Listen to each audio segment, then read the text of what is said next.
श्रीकिरातवाराही स्तोत्र।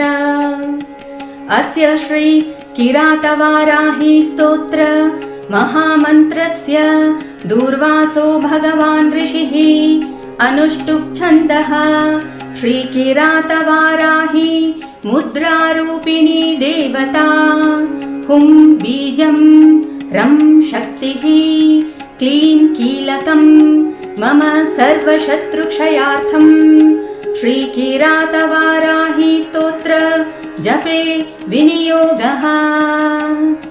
उग्ररूपं महादेवीं शत्रुनाशन तत्परां क्रूरां किरातवाराहीं वन्देऽहं कार्यसिद्धये।